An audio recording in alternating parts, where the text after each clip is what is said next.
Bismillahirrahmanirrahim. Assalamualaikum warahmatullahi wabarakatuh. Perkenalkan, nama saya Karyanti, NIM 18650021 kelas A. Di sini saya akan mereview materi tentang prototype. Pendahuluan, siapapun yang pernah menyelesaikan proyek software akan sependapat bahwa masalah pertama adalah memperoleh kebutuhan dari user. Permasalahan kedua adalah berdasarkan persetujuan spesifikasi fungsional. Spesifikasi fungsional mencoba untuk menggambarkan sistem yang berbasis grafik dan narasi, tetapi gambar dan penjelasan tidak dapat menerangkan cara sistem tersebut berjalan, berlaku, dan mempengaruhi bisnis user. Sebagai tambahan, spesifikasi fungsional biasanya menimbulkan kesalahpahaman. Kesalahpahaman antara user dan analisis mengakibatkan perubahan yang berarti atau sistem tidak akan pernah sempurna dalam pelaksanaannya atau sekaligus ditolak. Prototipe dapat memecahkan masalah ini untuk tipe-tipe tertentu dalam sistem.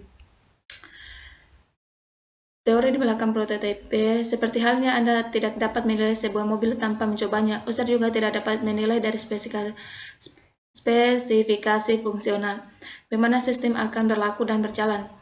Tetapi jika user dapat melihat, menyentuh, dan menggunakan model atau prototipe dari tujuan sistem, ia dapat langsung menilai kegunaan sistem. Keuntungan dari prototipe menghasilkan syarat yang lebih baik dari produksi yang dihasilkan oleh metode spesifikasi tulisan. User dapat mempertimbangkan sedikit perubahan selama masih bentuk prototipe, memberikan hasil yang lebih akurat daripada perkiraan sebelumnya karena fungsi yang diinginkan dan kerumitannya sudah dapat diketahui dengan baik. User merasa puas.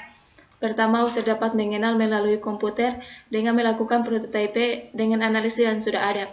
User belajar mengenai komputer dan aplikasi yang akan dibuatkan untuknya. Kedua, user terlibat langsung dari awal dan memotivasi semangat untuk mendukung analisis selama proyek berlangsung.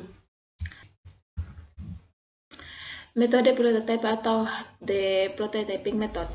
Langkah-langkah pembuatan prototipe yaitu langkah pertama, permintaan bermula dari kebutuhan user. Langkah kedua, bangunlah sistem prototipe untuk menemukan kebutuhan awal yang diminta. Langkah ketiga, biarkan user menggunakan prototipe.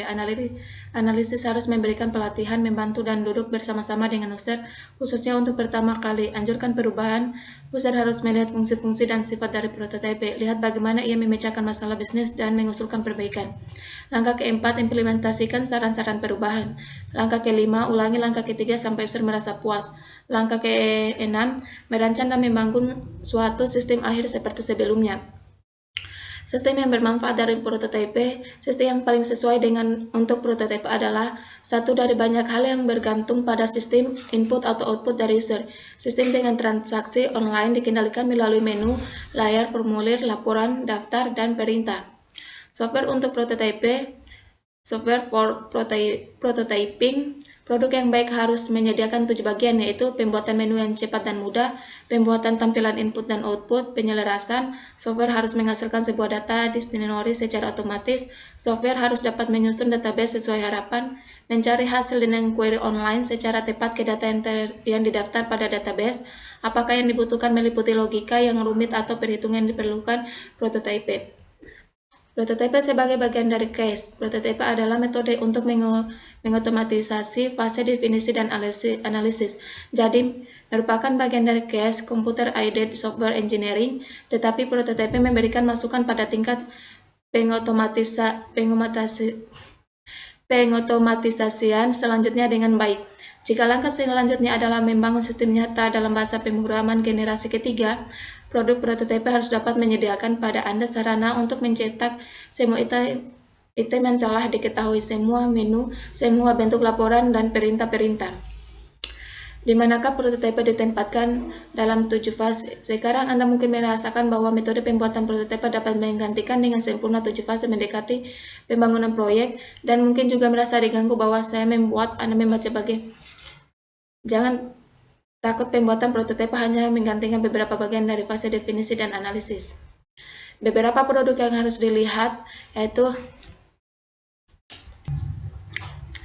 akselerator sebagai alat prototipe. Alat ini mempunyai bentuk yang membuat alat prototipe yang baik. Melihat menu, form, dan fasilitas untuk membuat laporan. Yang terpenting, memelihara sebuah kamus data. Mengizinkan Anda untuk mencetak sebuah organisasi logik yang berfungsi sebagai dokumen yang khusus yang terdiri dari semua jenis yang didefinisikan dengan proses kata yang dimasukkan dalam paragraf untuk ukuran yang baik. Bahasa generasi keempat sebagai peralatan prototipe. Ya, Baiklah, mungkin itu saja materi yang saya review. Lebih dan kurangnya mohon dimaafkan. Bila taufiq walhidayah. Wassalamualaikum warahmatullahi wabarakatuh.